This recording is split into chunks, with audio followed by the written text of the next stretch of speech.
Hey everyone, if you're a landlord or a tenant, this video is a must watch. We're talking about move-in and move-out inspections, why they're critical for protecting your security deposit as a tenant and preventing costly disputes as a landlord. My name is Ashley Kerr, and I'm the co-host of the Real Estate Rookie podcast. A lot of rental issues come from one simple mistake: not properly documenting the condition of the unit at move-in. That's why in this video, I'll walk you through why a move-in, move-out inspection is crucial, a step-by-step guide on how to fill out the form correctly, and how to speed up security deposit returns and the turnover process. I've talked to hundreds of pro investors and they all automate to scale. If you're losing way too much time on busy work, then I need to tell you about Baselane, a trusted BiggerPockets pro partner. Pro investors use Baselane's banking and AI-powered bookkeeping platform to organize their rental financials, automate rent collection, and auto-tag transactions in real time, giving you instant cash flow insights and reporting without any admin. Also, check out Baselane's other features like recurring payments, multi-user access, and free wires to save you more time and money. Invest smarter, not harder. Click the link for your $100 bonus at baselane.com/BP. That's baselane.com/BP, as in BiggerPockets.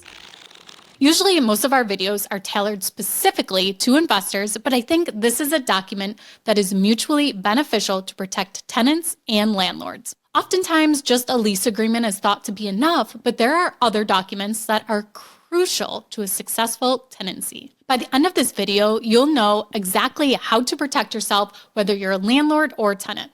Plus, I've got a free downloadable, a move-in, move-out inspection checklist to help you get started. So stick around. Let's start with why a move-in inspection is so important. A lot of people skip this step and it ends up costing them big time, tenants or landlords. You want to be able to document the condition of the apartment when it is rented out so there is proof of its condition. Whether you're a landlord or a tenant, here's why you need to do this. Okay, so first for landlords. Legal protection against false damage claims. If a tenant moves out and says, that hole in the wall was already there, if you don't have proof from the move-in sheet, you could get stuck with the cost. This also ensures accountability and reduces unnecessary repair costs. If tenants know you documented everything at move-in, they're much more likely to take care of the property knowing they can't get away with the damage. Also, this can lead to a smooth security deposit process. The clearer your documentation, the easier it is to fairly deduct repair costs if needed. Many states have requirements as to when the security deposit needs to be returned, along with the letter of disposition. The letter of disposition states certain information that could be required in your state to send after a tenant moves out. This has the date of the move out, the security deposit amount, the date the security deposit was secured, any interest earned on the security deposit. If there are any charges that will be taken from the security deposit, they will be listed in detail. This includes any rent that remains unpaid and any damages to the apartment that you need to deduct. One important thing to mention is that it is extremely valuable in being clear and proactive. When you do the move-in inspection, you should also provide your residents with a cost list. This list itemizes the amount they will be charged for each damage, repair, or cleaning. For example, it can be as detailed as saying a fridge cleaning is $25 if they leave the supplied fridge unclean. Along with this should be a cleaning guide as to what is expected when they vacate the property. I have seen before where some landlords require the carpets to be professionally cleaned when you move out. There should be written communication of these expectations when someone moves in. It is also great to supply the list again when notice is given to move out. Did you know in some states that landlords are required to offer a pre-move-out inspection 2 weeks prior to the move-out date? This is to give the tenants the opportunity to know in advance what damage they could be charged for. I have to say there are some pros and cons to this. Some damage can be done upon move-out. It's hard to see everything when the person still has their furnishings in the unit too. Another downside is that you don't always want residents making the repair. I had a resident once who attempted to patch a hole that was bigger than my head. Basically, it was a huge soft spot that stuck out from the wall. Also, not painted. It made it even more inconvenient for me to fix. It would have been easier just to repair the hole from the start than having to rip out their attempted work. Okay, so now for tenants, why is this important? It protects you from being charged for pre-existing damage. If the carpet had stains before you moved in and you didn't document it, you could be blamed. It also helps you get your security deposit back faster. A properly completed move-in inspection sheet makes it easy for the landlord to verify the condition when you move out. This can also provide a legal record in case of disputes. If a landlord tries to claim you caused damage that was already there, your signed move-in sheet serves as proof. Okay, so now we're going to go into how to properly complete a move-in inspection. Let's break it down. So step 1, you're going to go room by room taking photos, and you're going to ask, what do they want documented? If there is something that you may think of as, that's just, that's always been there, it's not something I would charge for, still document it. If there's anything they ask, put it on. It's not going to hurt anything, okay? So we're going to go living room, kitchen, bathroom, bedrooms, dining room, all of the rooms. Make sure you're checking in closets, you're checking light switches, you're inspecting the windows, flushing toilets, checking for leaks, you're making sure all the water is working, you're making sure the water's not backing up. These are all things that actually should be done before the move-in inspection is actually done with the person, your maintenance person, or if you're doing the turnover, you should be checking all of these things before you actually hand over the keys. But these are great things to do with the new resident to show like, hey, everything is in working condition upon your move-in. The next thing is to take photos. Even though you're writing everything down, take photos. Anything that looks worn, damaged, or defective, get a close-up, a wide-angle shot to show like where exactly this crack is that's in the drywall. Always ask the resident if there's something that they would like documented or noted. It's something that you would not view as damage, still document it so there's no dispute going forward. It's only mutually beneficial to have it all documented. Then you're going to get signatures from both parties. Before handing over the keys, both the landlord and tenant should sign the form. Each party should keep a copy, whether it's digital or paper. The signature finalizes the agreement on the unit's condition. There are 2 ways to do this. One is pen and paper, and the other is electronically. The difficult part with pen and paper is capturing the photos in the same document. You still need to have some kind of electronic storage for the photos. Some property management software do offer an integration for electronic move-in and move-out inspection sheets where you can add the photos. This usually requires the leasing agent or person completing the move-in and move-out to have a smartphone or a tablet.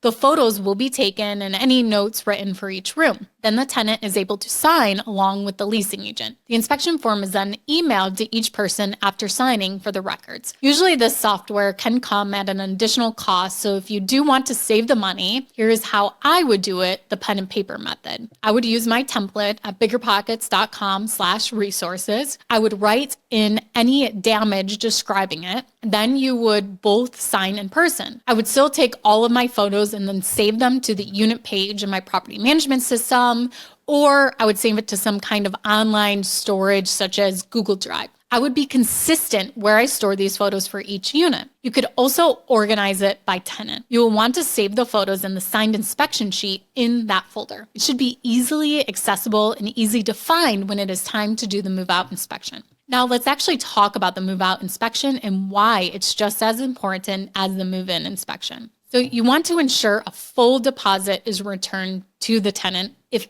everything is how it should be. So you want to make sure they've cleaned the unit thoroughly, according to the sheet that you provided as to what you actually want cleaned, that they didn't leave trash, food, or dirty appliances. Then you want to look at any minor damage, such as small nail holes, replace any burned out light bulbs, things like that. So these are things that may come up as to like, oh, a light bulb, I'm not going to replace a light bulb because I'm moving out. Let the landlord do it, okay? So these are things that you should put specifically in writing that when you are assessing if their security deposit should be returned, that you are expecting all the light bulbs to be in working condition. We do have specifically that small nail holes. Small nail holes need to be filled. The problem that we do see with this, though, is that my maintenance guy gets upset because they filled them the wrong way and now it's worse and he has to redo all of it.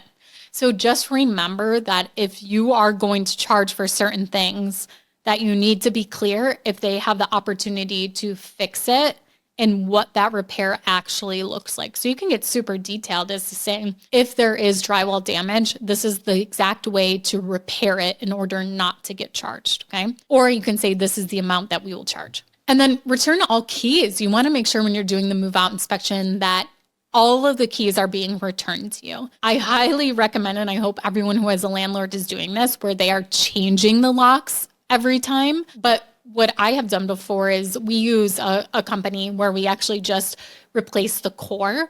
So we're taking out the core and we're taking that core to another unit, and then we're putting a new core in. So that way we don't have to completely change the whole lock, the whole doorknob, okay? But if they have a mailbox key in some circumstances, or maybe there's a common area door key, you want to get all the keys returned to you as best as possible. Then this is something that has caused a pain point for me, and it is a forwarding address. You want to make sure at the time of the move out inspection, or even prior to that, when they give notice, we always ask for it when they give notice, and we continuously follow up until that move out date, is a forwarding address. You want their address if there are any issues going forward. By law, if you're required to send a disposition letter, you need an address to send the disposition letter to. Some software does give the tenant the option to select that they would like their money, their security deposit returned by ACH and just direct deposited into their bank account. So you may not actually need the forwarding address, but I think it's always important to keep it on hand if there are any issues that come up further down the line, especially if they owe back rent, or maybe all of their repairs are not going to be covered and you're going to have to take them to small claims court for the damage. Really trying to get that forwarding address to have on file in case anything in the future comes up too. So to kind of wrap things up, using a move-in and move-out inspection sheet is one of the easiest ways to avoid disputes, save money, and make renting a smoother process. Tenants, this can protect yourself and get your deposit back quickly. Landlords, this can also prevent and avoid legal issues and also keep track of your units. So I've linked a free move-in, move-out inspection sheet below in the comments. You guys can download it, you can change it, you can print it out, and you can start using it today. You can go to biggerpockets.com/resources and look for inspection sheet. If you found this helpful, hit the like button and subscribe for more real estate investing tips. Let me know in the comments, have you ever lost your security deposit, or have you ever had to keep a security deposit because the damage was so bad? I'd love to hear your experiences. Subscribe to the Real Estate Rookie YouTube channel for more landlord and real estate investing tips.